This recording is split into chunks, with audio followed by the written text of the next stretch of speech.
organizando desde el Instituto de Promoción Exterior de Castilla-La Mancha, en colaboración también con Logistic Spain, sobre un tema fundamental y que así entendemos y siempre trabajamos, como es la parte de la logística, que como cualquiera de las otras cuestiones que tienen que ver con la empresa, con el desarrollo de la actividad empresarial, pues necesita una estrategia y así lo tenemos en Castilla-La Mancha establecido desde el año 2015 con empresarios y sindicatos en esa estrategia del Plan Adelante. Pero como detrás de toda estrategia siempre hay unas personas que la desarrollan, pues en este caso, y qué más dar las gracias por los grandes expertos que tenemos para el sector de la logística y con perfiles muy distintos, tanto Pedro como Nicolás, como Rafael, ¿no? Que son, bueno, distintas partes de una cadena logística, productor, transitario y empresa que también está relacionada con esa parte de la logística. Y también dar las gracias a Laura de Logistic para conocer, bueno, pues una actividad fundamental y que en su cuarta edición en Castilla-La Mancha, como es esta feria, que queremos que sea entre todos pues un sitio de encuentro y de generación de sinergias, porque es un territorio de Castilla-La Mancha con numerosas fortalezas, pero esas fortalezas necesitan de un trabajo, como estábamos diciendo antes, y viendo con todo el equipo cómo lo podíamos llamar o cómo podíamos enfocar el tiempo, porque llevamos trabajándolo desde hace mucho tiempo, pues también nos ha dado la razón, ¿no? Esa parte geopolítica está siendo esencial en estos momentos, ya no solo por la parte arancelaria, sino porque ese arancel o que puede llegar, pues también puede influir en sectores, pues como está el de Rafael, ¿no? Que el de Rafael, el automovilístico, ¿no? Que siempre, bueno, pues está sujeto a esas circunstancias de la economía global y siendo tan importante en este caso como es en la provincia de Guadalajara ese sector, ¿no? Pero como estábamos diciendo, estar vigilantes y estar informados es una de las cuestiones principales. Y el sector de la logística sí que lo tenemos que poner en valor desde un punto de vista probablemente mucho más integral desde que se hace en muchas ocasiones, porque ya no solo la logística en sí como sector, sino todo lo que atrae. Nosotros desde el año 2015 han sido 307 los proyectos captados, 84 de ellos pertenecen al sector de la logística, uno de cuatro. Por eso la importancia ya no solo como sector, sino como efecto tractor. Las empresas de capital extranjero o bien las nacionales siempre les interesa desarrollarse en núcleos logísticos, en núcleos donde la logística tenga presencia, porque saben de la importancia de los tiempos, saben de la importancia de las rutas y saben de la importancia de poder contar siempre con empresas profesionales y ya no solo por lo que es la cuestión relativa a la generación de actividad económica, sino por el fuerte peso que tiene nuestro PIB en la generación de empleo. Desde el año 2015 han sido más de 26.600 los empleos generados por el sector y en el último año 3.908, lo que habla de la importancia de la presencia de la logística en nuestro sector, ya desde el punto de vista de geopolítica, pero también desde los retos que seguro que se van a abordar en la mesa, como por ejemplo la sostenibilidad, como por ejemplo también ese efecto que puede hacer sobre el talento y la necesidad de atraer también personas al sector de la logística.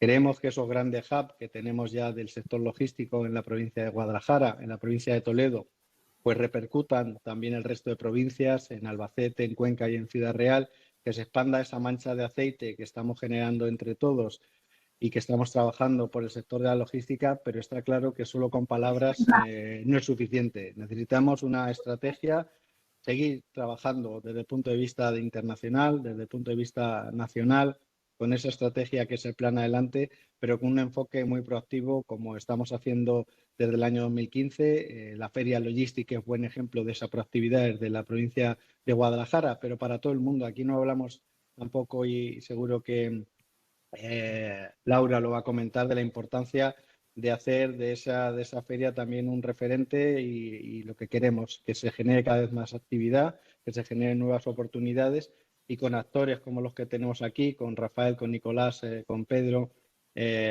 también con Laura, pues va a ser un ejemplo de coordinación público-privada, por lo que os agradezco a todo vuestro tiempo. No me enrollo más, también a todo el equipo del IPER, de captación de inversiones y de programas por organizar la jornada y sobre todo pues nos quedaremos atentos a todo lo que se diga en esa mesa porque, bueno, tenemos la suerte de contar con grandes expertos en Castilla-La Mancha y la suerte de que son grandes personas y siempre están aquí para lo que les podamos llamar. Gracias a todos, buena jornada de trabajo y, por supuesto, desde el Instituto de Promoción Exterior a vuestra disposición. Gracias. Muchas gracias, Javier. Según el programa establecido, vamos a iniciar la mesa redonda. Primero me presento, soy Carmelo Corral, responsable del Departamento de Captación de Inversiones dentro de IPES. Y sin más preámbulos, paso a presentar a uno de los primeros participantes en la mesa, que es Rafael Merinero, que es el Managing Director de Wiceman España. Rafael es ingeniero superior industrial, aparte de máster en Dirección de Operaciones y MBA. Y la empresa, un resumen lo más acertado que puedo hacer de la empresa, espero, Rafael, corrígeme si me equivoco, es que es una empresa de origen alemán con más de 160 años de historia y fabrica y suministra soluciones para el mercado de los tubos, de los elementos mecánicos flexibles, tubos flexibles, tanto para automoción, para aviación, todo tipo de tuberías que todos los componentes mecánicos llevan y que son flexibles para adaptarse a variaciones de presión, temperatura, etc. Por otro lado, tenemos a Nicolás Monce, que es el director de marketing y ventas en España para DHL Express. Es licenciado en finanzas por la Grande École de Commerce de Management de París, además de otras formaciones complementarias. Lleva más de 20 años en la empresa y en el sector y en España. Y DHL Express, quien no conozca, a nivel mundial es un grupo líder en el transporte urgente internacional. Opera con su propia red y dan transporte urgente aéreo, desde el servicio aéreo al doméstico, muy centrados en la gestión del e-commerce, especialmente en los últimos años, y tienen conexiones diarias con el hub tan importante como es Latinoamérica, lo cual es la base del éxito de DHL Express en España ahora mismo. Y finalmente, Pedro Tierno, Head of Air Freight and Customs Siberia de DB Schenken, es licenciado en Económicas por la UNED y es un destacado profesional en el sector de la logística y en el transporte aéreo. Es vicepresidente de la Asociación de Customs en Iberia y DB Schenken es una empresa líder en el tema de transporte y la logística, pertenecen al grupo alemán Deutsche Bahn y dan soluciones tanto en transporte terrestre, aéreo, marítimo y todo el tema de contratos B2C en diferentes sectores. Tienen tanto logística como almacenamiento y también trabajan la parte de aduanas para el comercio internacional. Bueno, y sin más preámbulos, paso a la primera pregunta para Rafael. Rafael, en el contexto actual, con algunas tensiones geopolíticas, las nuevas normativas en el comercio internacional, ¿en qué forma os están obligando a adaptar vuestras estrategias logísticas para mitigar los riesgos y continuar con las exportaciones que realizáis desde vuestra planta de Guadalajara? Hola, buenas, Carmelo. ¿Se me oye bien? Primero, sí, perfecto. Muchas gracias. Muchas gracias al Gobierno de Castilla-La Mancha, gracias a vosotros en el IPEX por tenerme en cuenta para esto, por tenernos en cuenta. Y bueno, es una pregunta interesante, Carmelo. Ahora mismo nosotros trabajamos sobre la base de 4 grandes bloques geopolíticos. A veces se habla de 3, nosotros trabajamos sobre 4. Uno es el eje China, donde incorporamos a Rusia como algo fuera del resto. El Atlántico Norte, que tomamos México junto a Estados Unidos y Canadá. Luego tenemos un bloque India y sus alrededores cercanos, que también lo consideramos como un bloque diferente a nivel económico, aunque no geopolítico. Y luego el resto de países del hemisferio sur, Sudamérica, países árabes, Oriente Medio, que está desarrollándose muy fuerte, y con cierto énfasis en África más a largo plazo. Bueno, pues primero que hablar de la diversificación de proveedores. Hemos intensificado la búsqueda de proveedores en diferentes países, en cada uno de los grandes bloques geopolíticos de los que hablo, para no depender de una sola región, con el fin de reducir el riesgo de interrupciones debido a conflictos o tensiones comerciales, que es el tipo de conflicto o tensiones que más esperamos en un plazo de 5 a 10 años. Luego tenemos lo que llamamos el nearshoring, es una especie de una vuelta a casa, digamos, que estamos viviendo en Europa junto a una estrategia de muchas multinacionales de lo que llamamos China for China, es decir, hacer en China lo que es para China y buscar otras localizaciones para el resto del mundo. Muchas multinacionales estamos desarrollando desde principios de 2024 como medida de protección ante futuras tensiones económicas entre los dos grandes bloques principales, el encabezado por China, el encabezado por Estados Unidos, y estamos retornando cierta producción a localizaciones más cerca de otros mercados de consumo, en lugar de basarnos o seguir basándonos mucho en las importaciones de mercados muy concretos como puede ser el chino. Esto no solo reduce nuestros costos de transporte, sino que también minimiza los riesgos asociados con las largas cadenas de suministro globales que hemos vivido en los últimos años. De hecho, una de las claves estratégicas de Vietnam respecto a otros actores globales, que no son muchos en nuestro caso, con los que competimos, es esto, es estar mucho más diversificados y no tan centrados en producir en mercados de bajo coste para todo el mundo. Después yo diría, como tercera idea, la optimización del transporte multimodal. Utilizamos cada vez más una combinación más variada de transporte terrestre, marítimo y aéreo para poder ser más flexibles y adaptarnos ágilmente a potenciales cambios en rutas comerciales.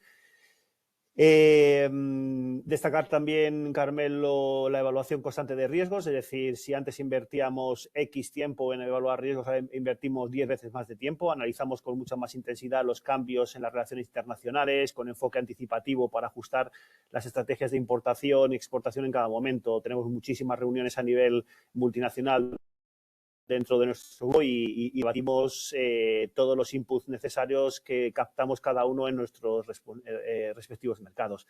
Sí que es verdad que hay algunas empresas que optan también por incorporar una tecnología avanzada basada en inteligencia artificial, análisis de datos, para predecir, responder interrupciones. Nosotros no estamos tan avanzados en esto de la inteligencia artificial, sino que somos más de cada uno en sus territorios, tener un análisis profundo y luego compartir los conocimientos entre nosotros y tomar decisiones a nivel global. Espero con esto haber contestado bien a tu pregunta. Pues muchas gracias, Rafael. Yo creo que los tres pilares han quedado bastante claros. Ahora quiero hacer, Nicolás, la siguiente pregunta va para ti. Tiene que ver con las restricciones aduaneras, con las nuevas restricciones aduaneras. ¿Cómo estáis ajustando vuestras operaciones para mantener la eficiencia en tiempos de incertidumbre política y económica? Entiendo aquí claramente, nos estamos refiriendo al último gran ejemplo del Brexit y a los potenciales efectos en Estados Unidos.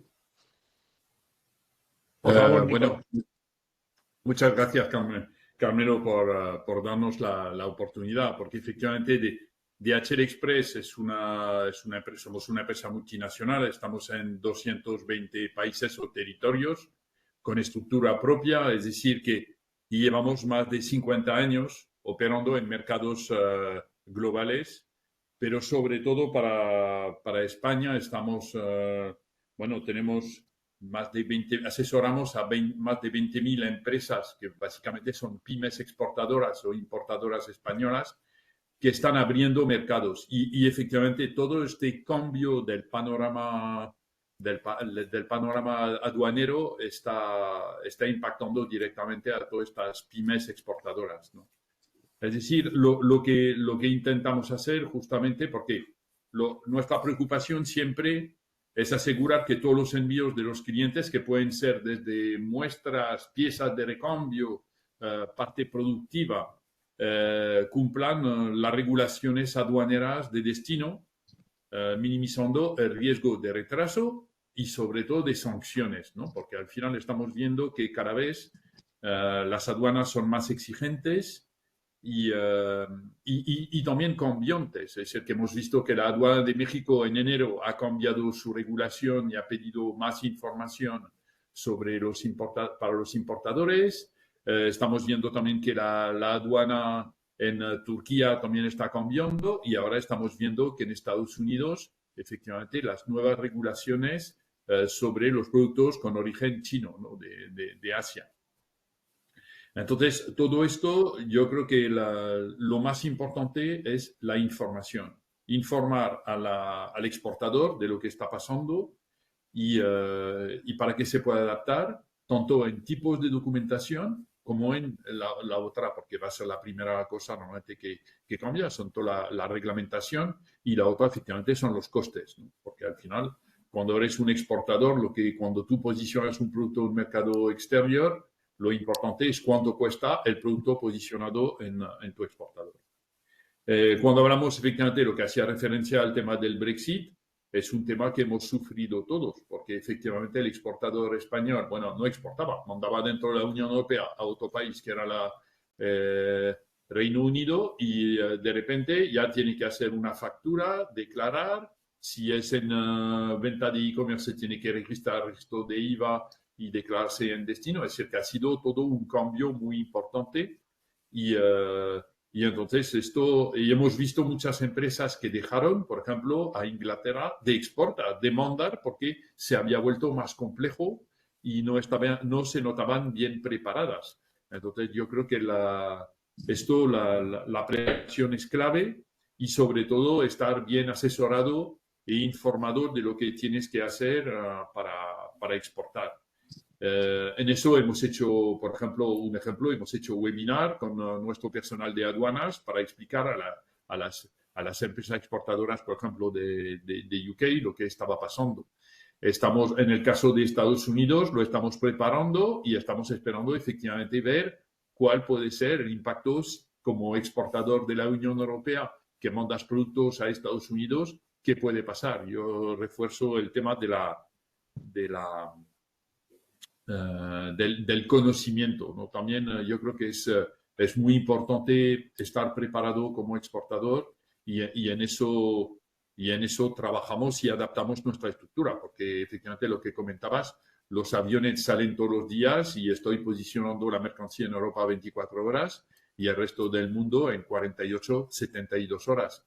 Es decir, que la complejidad del comercio internacional en este caso no es el transporte, va a ser mucho más efectivamente este trámite aduanero en destino, y que todo venga bien para que efectivamente a la primera el despacho sea exitoso. Y esto es lo que estamos haciendo. Es decir, y yo creo que es la parte importante para el exportador, tener la información correcta en el momento adecuado para efectivamente que cumpla sus promesas. Gracias. Muchísimas gracias, Nicolás, por la respuesta. Y ahora lanzo la primera pregunta para Pedro. En vuestro caso, o para ti, ¿cuáles son los principales retos logísticos a los que os estáis enfrentando actualmente en la nueva coyuntura? Gracias a todos y bueno, quería agradecer también al gobierno, a Javier, y a Logistic Spain, y por supuesto al IPEX, ¿no? la invitación, y a los colegas que están presentes como Rafael y también Nicolás. Pues mira, comentábamos antes, ¿no? Y la verdad es que me gustaría compartirlo. Cuando me hacías esa pregunta, pensaba un poco en qué había pasado desde el COVID. Y la realidad es que tenemos una nueva normalidad que no es normal. Nos hemos acostumbrado a ella, no es normal. Rafael ha hecho algunas menciones de cómo se están preparando las compañías y cómo se tienen que preparar las compañías, que quizás esto no estaba pasando antes, pero la realidad es que si empezamos desde el año 2020, porque yo no recuerdo antes del año 2020 hitos tan relevantes a nivel global, pero si cogemos desde el año 2020, hablando de retos, ¿no? Como decías, hemos tenido una pandemia global.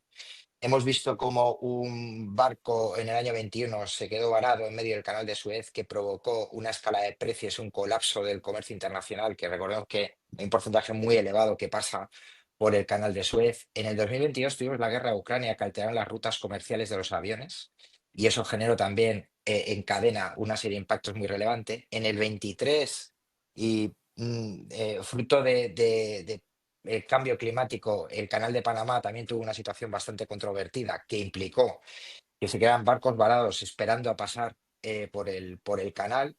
Entre 21 y 22, la crisis de los semiconductores, ¿no? Que no olvidemos que esta crisis ha sido muy intensa y que ha tenido un impacto hacia el consumidor final. Y luego, bueno, ya lo ha comentado Nicolás y creo que Rafael también, pero en el 2024 nos encontramos en enero con los ataques de los hutíes en la crisis del Mar Rojo, que ha provocado también disrupciones muy importantes en la cadena de suministro. Y a esto súmale todo el componente de sostenibilidad y todo el componente de regulaciones que no solo están en Estados Unidos, ahora está actualidad lo que está pasando en Estados Unidos, con medidas de proteccionismo, temas arancelarios y demás. Pero es que Europa se marcó una agenda en materia de sostenibilidad que ha implicado una serie de regulaciones constantes que han sido un auténtico desafío para las empresas, y aquí hablo, me refiero a las empresas españolas. Bitchaman es una gran empresa, pero el tejido empresarial español no son todos como una empresa como Bitchaman, son empresas muy pequeñas y medianas, con 10, 20, 30 trabajadores. Antes Nicolás mencionaba lo del webinar que han hecho con carácter que hicieron el tema del Brexit y que van a hacer con Estados Unidos. Esto es un tema que estamos haciendo nosotros también, muchos operadores, porque los clientes y las empresas no llegan a alcanzar estar al día de todos los cambios de regulaciones que hay. Ahora se implementó el tema del CBAM en Europa, que está todavía muy reciente y está siendo un poco, bueno, complicado para las compañías. El tema de los controles de ICS2, que esto es un tema muy relevante también, que ahora hay que detallar a mucho nivel en materia aduanera qué mercancía entra en Europa, que es un reto para casi todos los transportes, el de aéreos sin duda, pero para transporte terrestre y marítimo también está. Y luego ya hablando concretamente de la división que yo dirijo en Schenker, que es la de carga aérea, bueno, todo lo que ha supuesto el e-commerce, ¿no? Nicolás y DHL están muy metidos en este sector. También la carga aérea participa mucho del sector del e-commerce. Solo por daros un dato, desde el sur de China, desde la parte de Hong Kong, desde donde está la mercancía de actores como Shein o Temu o TikTok, salen más de 100 aviones cargueros diarios a todo el mundo. 100 aviones cargueros diarios. Estamos hablando de 777 con una capacidad de 100 toneladas. Es una cosa absolutamente salvaje, con lo que supone también de desafío esto en materia de sostenibilidad y de economía circular, porque también hay mucha mercancía que acaba pues en como vertederos en África, que luego tienen que, digamos, gestionar de alguna manera. Esta ha sido nuestra normalidad desde el año 2020 y no es normal. Nos hemos acostumbrado. O sea, a mí me sigue impresionando cómo clientes, compañías y compañeros hablan, y creo que lo ha comentado muy bien antes Rafael, cómo se tienen que adaptar, cómo se tienen que tratar de anticipar. E incluso desde mi punto de vista, ni siquiera la inteligencia artificial a día de hoy es capaz de ser lo predictiva suficiente ante estas disrupciones, porque es que no sabes lo que va a pasar. No lo sabes. O sea, es así. Y para nosotros, pues básicamente esto nos ha obligado a explorar e impulsar muchos de nuestros productos que tienen que ver en la cadena con la intermodalidad, con el uso de transportes alternativos, que seguro que hablaremos un poquito más tarde de ello, y también la eficiencia de las operaciones. Transitarios como nosotros no tenemos activos, no son nuestros aviones ni son nuestros barcos. Nosotros proveemos de un servicio y de conocimiento a los clientes para fomentar el comercio internacional y que tengan un buen servicio y fomentar sus operaciones, y tenemos que ser muy eficientes, ¿no? Desde la parte de operaciones. Así que, un poco contestando a tu pregunta, ¿no? Y por hacer un poco un resumen en una frase, yo ya es que ya no lo llamo ni reto. Esto se ha convertido en una commodity. Todos los años hay una sorpresa. No sabemos qué va a ocurrir. Ahora nos encontramos con esto, veremos a ver qué nos encontramos en próximos meses. Muchas gracias, Pedro. Yo creo que has hecho un resumen muy claro de la situación, el mundo en el que nos ha tocado vivir. Bueno, ahora voy a dar un poco un cambio de enfoque y te lanzo una pregunta, Rafael. En vuestro caso, ¿se han resentido las ventas al exterior por el tema de aumento de los costes? ¿Habéis tenido que cambiar de estrategia? ¿Ha habido necesidad de hacer cambios de mercados en esta estrategia? Gracias. Sí, pues es correcto lo que dices en gran medida. Nuestras exportaciones sí que se han visto sensiblemente afectadas. La diversificación de mercados juega un papel crucial en nuestra estrategia para combatir el aumento de los costes logísticos. Me explico. Pretendemos reducir nuestra dependencia. Ya lo he citado un poco antes. Al diversificar los mercados, pues no dependemos de un solo mercado para nuestras ventas. Esto nos permite distribuir los riesgos y evitar el impacto negativo del aumento de costos logísticos en unas regiones específicas. Es cierto en este sentido que Vietnam, al tener una... Se me ha congelado. Se ha parado. El jugar con nuestras capacidades a nivel mundial. Luego estamos optimizando las rutas. Al tener presencia en todos estos mercados que comento, podemos optimizar nuestra ruta de transporte y elegir las más eficientes y rentables. Esto incluye el uso de diferentes modos de transporte, como decía Pedro antes, y la selección de rutas menos costosas, por ejemplo. Luego, muy importante en una multinacional como nosotros, también aprovechamos las economías de escala. Al expandirnos a nuevos mercados, estamos pudiendo aumentar nuestros volúmenes de producción y distribución, y esto nos permite negociar mejores tarifas con proveedores y transportistas, y también esto ayuda a reducir costos logísticos. Luego también yo considero importante el concepto de flexibilidad y resiliencia, ¿no? La diversificación de los mercados también nos proporciona esta flexibilidad necesaria para adaptarnos a cambios en el entorno logístico global. Cuando uno de nuestros mercados enfrenta problemas logísticos, hasta cierto punto conseguimos redirigir nuestros productos, nuestras producciones a mercados menos afectados. Esto es una de las armas principales de Vietnam al ser entre los competidores globales que jugamos en nuestros mercados, los que más seguimos una estrategia de estar en todos los puntos del mundo en lugar de estar en pocos puntos desde donde suministramos a todo el planeta. Nosotros estamos muy distribuidos en el mundo. Y por último, por destacar la importancia del acceso a nuevas infraestructuras. Al entrar en nuevos mercados, pues también aprovechamos infraestructuras logísticas más avanzadas o menos congestionadas, y esto también redunda en cierta reducción de costos y tiempos de entrega. O sea, en resumen, Carmelo, la diversificación de mercados no solo nos ayuda a mitigar los riesgos asociados con los costos logísticos, sino que también mejora nuestras eficiencias y la resiliencia de las cadenas de suministro para nosotros.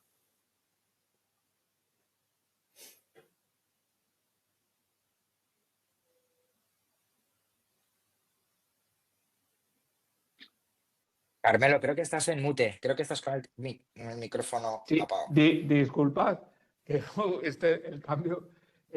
Nicolás, siguiendo con el tema de costes, ¿cómo os habéis visto afectado por las tensiones comerciales en los últimos años? ¿Y eso os ha obligado a cambiar rutas o servicios? ¿Habéis tenido que aumentar los costes aplicables a los clientes en la repercusión de los mismos? Gracias. Pues sí, efectivamente estas tensiones tienen un impacto en los costes. Voy a ser breve, ya solo unos ejemplos como aumento de costes logísticos, por ejemplo, la mercancía que viene de Asia por avión. Es decir, con el conflicto de Ucrania hemos visto que al final un vuelo no puedes pasar el espacio aéreo, entonces tienes que dar una vuelta de 2 horas más. Es decir, que eso es un incremento, porque quiere decir que tienes que cargar más carburante en los aviones y que además tienes más tiempo de vuelo. Así que eso es uno de los ejemplos. Después, otra cosa que marca mucho, no solo el sector aéreo, pero en general todos los sectores, el incremento de los costes de los carburantes, ¿no? Que al final, por eso los precios, podemos asumir parte de los costes, pero luego, por ejemplo, el coste del carburante lo estamos repercutiendo a los clientes, ¿no? Otro ejemplo también es efectivamente cuando hablamos del e-commerce, sobre todo el crecimiento del e-commerce después del COVID, ¿no? Lo que hemos visto que los picos son más picos, pero los medios son los que tienes. Por eso hemos visto nosotros un incremento de costes en todo lo que es el peak season, lo que llamamos el peak season, realmente que suele ser todo el final de año, y efectivamente, como toda la parte de transporte, estamos repercutiendo este incremento de costes porque porque efectivamente hay mucho más demanda en el mercado internacional, lo que hace que incluso cuando tú tienes que alquilar un avión, alquilar medios, es que son mucho más caros. Y también tienes que poner más. Entonces, esto, cuando hablamos de repercutirlo a los clientes, efectivamente, hasta cierta medida, hemos generado extra cargos, lo que llamamos extra cargos, además de nuestras tarifas de transporte, para repercutir estos picos excepcionales. Y después lo que hemos visto también, hablando de la sostenibilidad, como estaba comentando Pedro, la sostenibilidad también, todas las compañías hacemos efectivamente esfuerzos para ser más eficientes, pero también estamos viendo que en el transporte aéreo no puedes cambiar los aviones para que sean más eficientes, optimizar tus rutas, esto ya lo hacemos. Tener que tus aviones estén más llenos para efectivamente aprovechar, no transportar aire, pero también para cumplir con la normativa estamos utilizando el SAF. El SAF es Sustainable Aviation Fuel, que es un biocarburante especial para aviones. Y entonces lo que hemos empezado, por ejemplo, a nivel mundial, es ofrecer también a nuestros clientes la posibilidad de que sus envíos utilicen este SAF, y es un proceso auditado por SGS e incluso les damos un certificado de lo que están, del esfuerzo para efectivamente que están haciendo para que sus envíos contaminen menos, ¿no? Es decir, que hay una repercusión automáticamente, pero voluntaria al mercado, ¿no? Pero eso es importante porque si miramos el plan de la Unión Europea, tenemos que cumplir la agenda de sostenibilidad. Y entonces esto es un poco el reto en el cual estamos. Muchas gracias, Nicolás. Y finalmente, siguiendo con el tema económico, Pedro, en relación a los nuevos riesgos geopolíticos, ¿cuáles son las principales inversiones que estáis haciendo en infraestructuras logísticas para minimizar estos riesgos y asegurar la eficiencia? Bueno, pues mira, Carmelo, en infraestructuras como tal es no tanto más el hecho de invertir en el desarrollo de nuevas rutas, apostando por corredores diferentes para mitigar esos riesgos, ¿no? Lo que creo que comentaba antes Rafael, una de las cosas que está ocurriendo con todas estas disrupciones de la cadena de suministro es que las compañías han sufrido tanto a nivel de coste como a nivel de aprovisionamiento, que han tenido que cambiar sus planes a la hora de aprovisionarse, adaptando a los nuevos tiempos, ¿no? Por todas estas disrupciones que está habiendo, pues el reshoring, ¿no? O el nearshoring, que no es más que la deslocalización de esa producción de donde se hacía originariamente, ¿no? A lo mejor en China o en Asia, en determinados países, se ha acercado a algunos, y como decía antes Rafael mencionaba, han cambiado cierto modelo de proveedores, acercando más esa producción a donde están las compañías que están teniendo, que necesitan de estos productos, ¿no? Eso implica que países como de nuestro entorno, como Marruecos, Portugal o Turquía, pero también algunos cambios en Asia, que ha habido parte de producción que se ha ido a otras zonas, implica que tengas que desarrollar, invertir en crear y asegurar capacidad en nuevos canales con nuevos servicios, ¿no? Y por otro lado, una cosa que es absolutamente clave para nosotros y que Schenker forma parte de su ADN es en buscar la eficiencia de las operaciones de manera constante en todos estos procesos. Cada vez se están complicando más, entonces es fundamental la automatización, el uso de herramientas que permitan automatización de procesos que revierten en eficiencias internas de operaciones y que, por supuesto, revierten también al cliente final, y que eso redunde también en que los procesos sean más simples, ¿no? Algo más sencillos. Todo esto tiene su granito de arena, tratar de agilizar las operaciones, teniendo en cuenta, como decíamos, todos los impactos que estamos viendo, pues que han provocado cosas que ahora nos hemos acostumbrado, pero antes traer un contenedor de Asia por vía marítima tenía un tiempo de tránsito determinado y se ha multiplicado por dos o dos y pico, ¿no? Por no pasar por el canal de Suez. Y eso ha tenido unas implicaciones que nos ha obligado a cómo mitigarlas a través de ser más eficiente en las operaciones. Bueno, muchas gracias, Pedro. Y ahora vamos a la tercera ronda de preguntas, a un tercer bloque más enfocado a cuestiones geopolíticas. Y aquí mi pregunta para Rafael sería, ¿cómo ves la evolución de los acuerdos de libre comercio en las nuevas dinámicas internacionales? ¿Contáis con algún plan de contingencia que pueda afectar a los cambios que ahora mismo estamos viendo o que hay previsión para ellos? Gracias. Sí, buenas preguntas también. Son dos preguntas en una, te contesto primero la primera y luego la segunda. La evolución de los acuerdos de libre comercio, lo que llamamos TLCs, en las nuevas dinámicas comerciales internacionales está marcada, según mi punto de vista, por varios factores clave. El primero es la regionalización.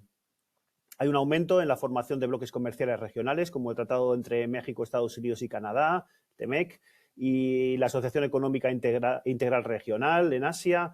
Estos acuerdos buscan fortalecer las relaciones comerciales entre países vecinos y reducir la dependencia de mercados más lejanos.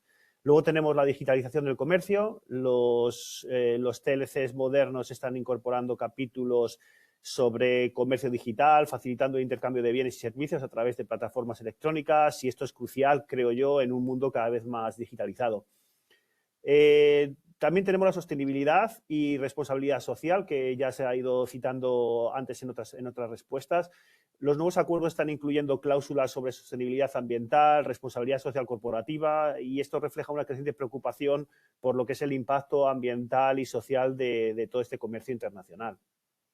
Tenemos también la adaptación a nuevas potencias económicas, la aparición de nuevas potencias económicas, y aquí me refiero especialmente a China e India. Está cambiando el equilibrio del comercio internacional. Los TLCs están evolucionando para incluir estos actores clave y adaptarse a las nuevas realidades.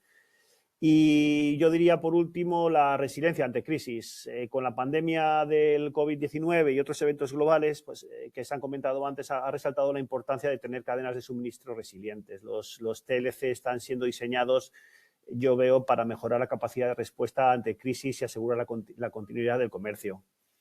Tu segunda pregunta, pues nosotros tenemos planteados algunos planes de contingencia para enfrentar posibles cambios en los TLCs que pudieran afectarnos a nivel mundial. Por ejemplo, diversificación de mercados, ya lo hemos hablado antes, expandir las operaciones a nuevos mercados te reduce la dependencia de un solo acuerdo comercial, y esto permite a las empresas redistribuir sus exportaciones en caso de cambios adversos en LCs específicos.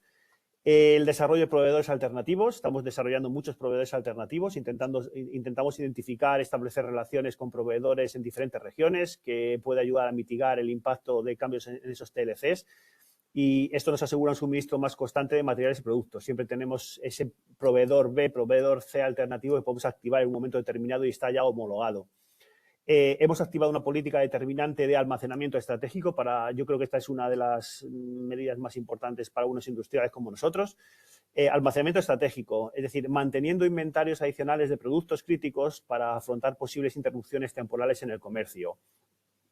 Aquí me gusta expresarlo como que nosotros seguíamos como industriales muy metidos en temas como automoción industria, una política de just in time, y hemos cambiado a lo que se da a llamar ahora una política de just in case, ¿no? Esto es lo que responde al almacenamiento estratégico. Esto es especialmente útil en la parte de nuestras actividades donde los tiempos de entrega son cruciales, porque estén ligados a proyectos de cliente con plazos muy exigentes o por las características del proyecto así, que podría suponer unos costes extraordinarios enormes. Luego también damos mucha importancia a la reevaluación y ajuste continuo de la situación. Como he dicho antes, reuniones periódicas para evaluar situaciones en diferentes puntos del mundo, la evolución de los TLCs, etcétera. Esto lo hacemos cada vez más intensamente. Y por otro lado, también damos mucha importancia a la colaboración con nuestros socios comerciales. Y en esto me refiero a trabajar estrechamente con nuestros socios comerciales y diversas asociaciones industriales, sobre todo para compartir información y compartir recursos. Muchas gracias, Rafael. De nada. Para Nicolás, y siguiendo en el tema regulatorio y geopolítico, ante el aumento de regulación y los controles en las fronteras, como has comentado antes, ¿qué tecnologías estáis implementando para facilitar la digitalización y la agilización en los procesos sin comprometer la seguridad de los mismos?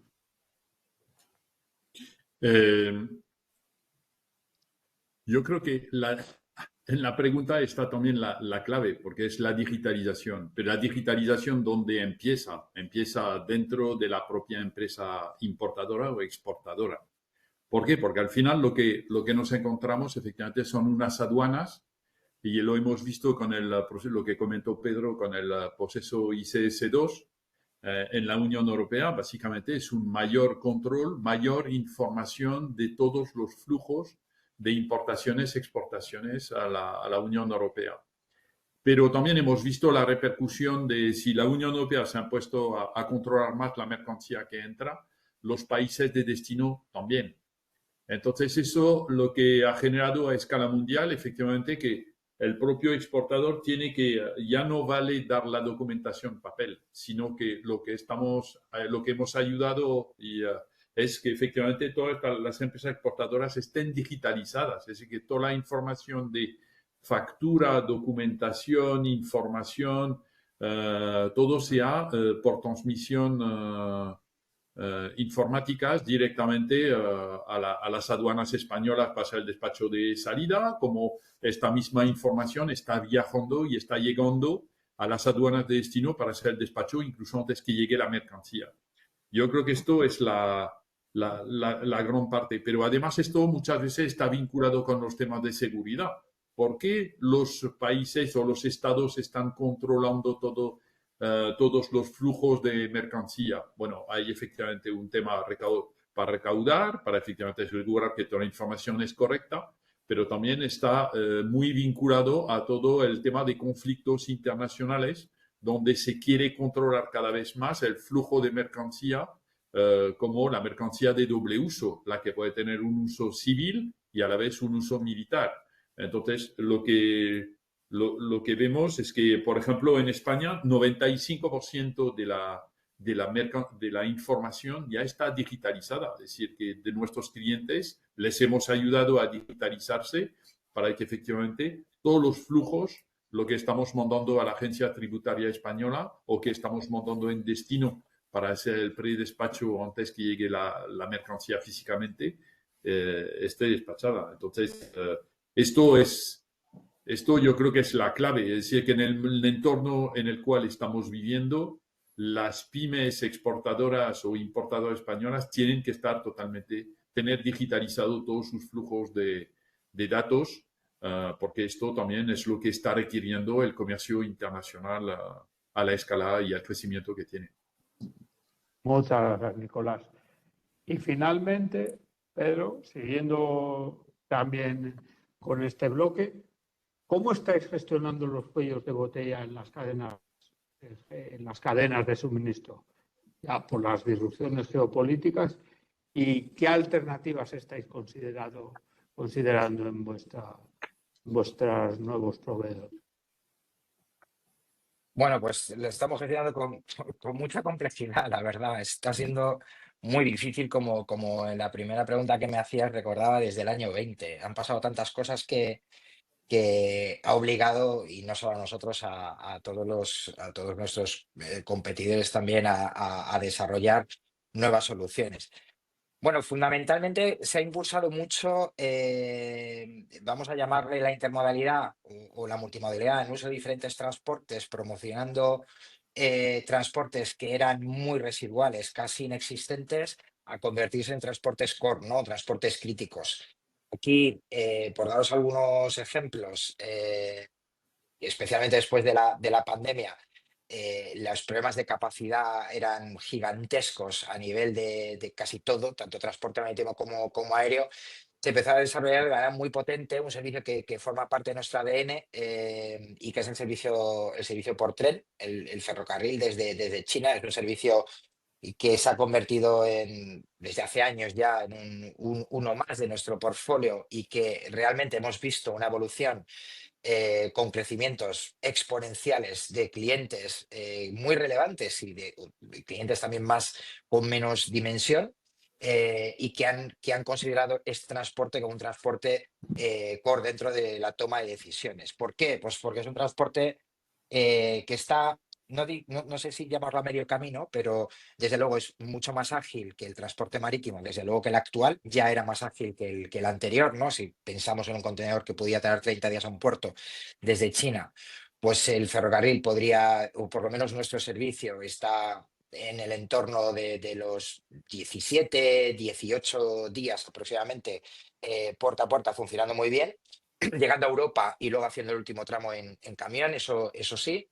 Luego impulsando también soluciones de consolidación y con productos con multimodalidad, ¿no? Como el servicio que también forma parte de nuestro portfolio, que es el servicio marítimo aéreo. Ahí hemos utilizado hubs en diferentes puntos a nivel global, en Estados Unidos, Los Ángeles o Chicago, o se ha utilizado, por ejemplo, el Middle East, ¿no? Especialmente en Dubái, donde la primera parte es un transporte marítimo con diferente, vamos a decir, ruta, ¿no? Por decirlo así, y la segunda parte es un transporte aéreo. Eso ayudó bastante. Y luego también una cosa que estamos impulsando mucho y que también ha afectado, porque todo esto tiene la repercusión que tiene, es, bueno, en España y desde nuestra compañía hemos reforzado mucho la presencia, convirtiéndonos un poco en lo que comentaba Nicolás, que hacía DHL exactamente igual. Nosotros en el ámbito de las cargas, ¿no? De la carga aérea, carga marítima, pero especialmente en carga aérea hemos desarrollado mucho lo que hemos considerado el hub de Latinoamérica, porque fundamentalmente España es el país con respecto a Europa que más conexiones, vamos a decir, y frecuencias tiene online con todos los países de Latinoamérica, y desde Asia ha pivotado mucha carga pasando por España, también entre otras cosas por ciertas restricciones que había en Estados Unidos, con lo cual también España era un punto muy relevante. Y junto con el ferrocarril no me quiero olvidar de la parte terrestre. Hemos llegado a hacer camiones y es un servicio que también tenemos, ¿no? Pero recuerdo un año después de la pandemia y los problemas de capacidad que había en todos los niveles, camiones desde China. Es un transporte un poquito más complicado, tengo que decir, es un reto, pero se está haciendo, ¿no?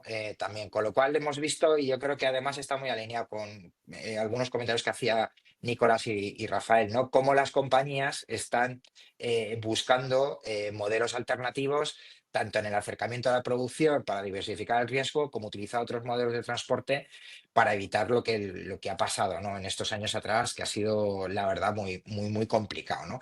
Además, estos transportes tienen una ventaja, ¿no? Que la combinación de ellos, o especialmente el ferrocarril, pues en materia de sostenibilidad, son mucho más interesantes también,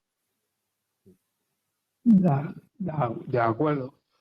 Pues muchísimas gracias a los tres. Hemos llegado al final de este capítulo. Por hacer un breve resumen de las principales ideas que he captado de los diferentes ponentes, en el caso de Rafael, me quedo con la idea de la importancia de diversificar y optimizar las rutas, tener en cuenta la multimodalidad, a la cual tú también, Pedro, le acabas de dar una gran importancia, y un análisis constante de la situación de los TLCs, análisis permanente, y que esto te lleva a una frase que esta me la he apuntado, que en vez de just on time, just in case, lo cual me parece un nuevo paradigma en el caso en el mundo en el que nos ha tocado vivir. En el caso de Nicolás, de nuevo, la importancia de la información, del análisis de la información de la que disponemos, teniendo en cuenta los cambios constantes que ocurren. Me he quedado con el ejemplo, por ejemplo, que has comentado, de que la guerra de Ucrania supuso un incremento de 2 horas en el transporte de de mercancías, con lo que esto supone tanto en coste de combustible como de tiempo. Un coste que en algunos casos es repercutible, como el tema, por ejemplo, de los combustibles. Y la importancia de la digitalización de todos los procesos, algo en lo que desde IPEX sé que mis compañeras de programas trabajan constantemente en mejorar la digitalización de las empresas exportadoras en Castilla-La Mancha. Y en el caso de Pedro, pues una frase que también me he quedado, que me ha gustado mucho, que la nueva normalidad es de todo menos normal. Esa me la guardo. Y de nuevo, la importancia de la gestión de las herramientas de gestión y la importancia de la multimodalidad, tener en cuenta todas las diferentes opciones que tenemos.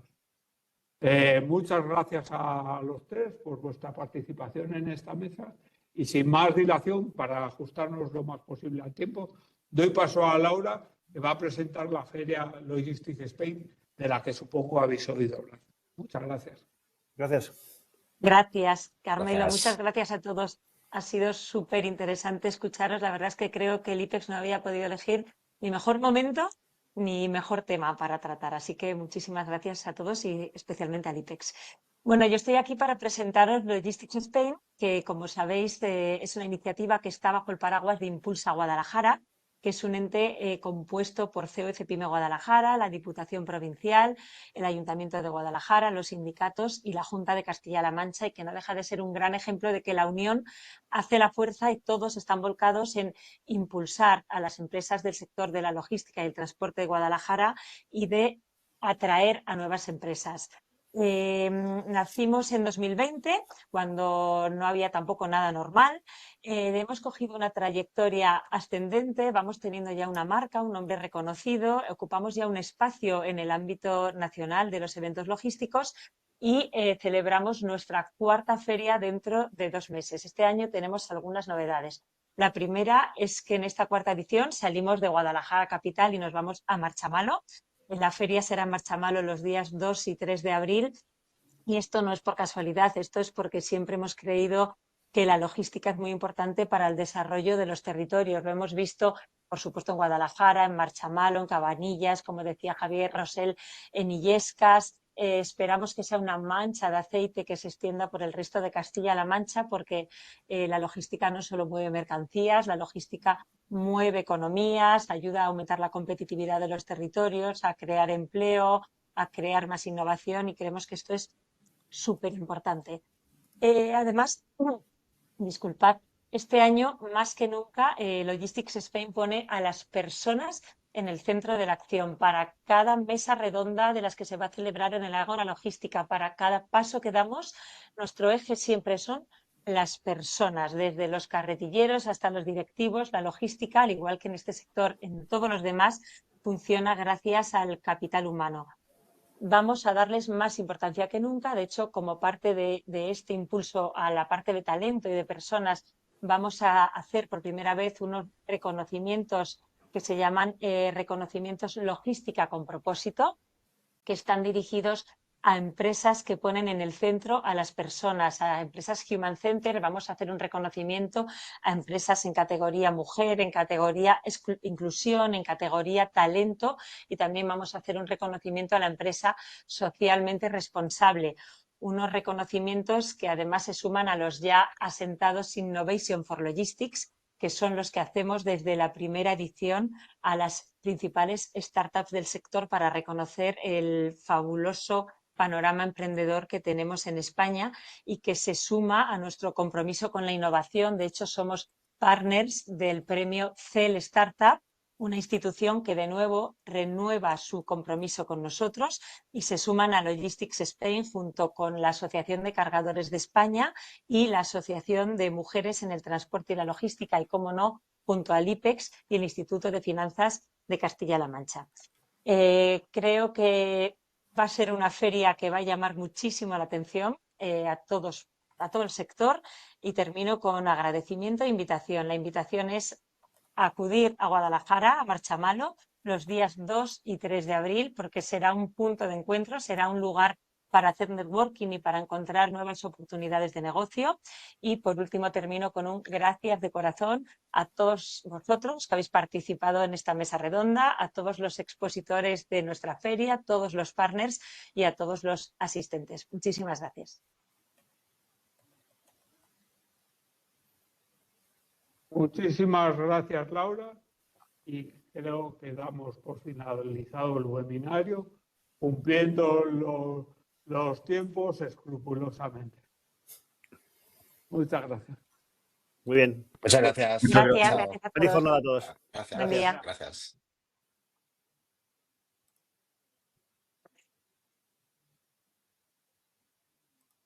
Dígame. Sí, soy yo.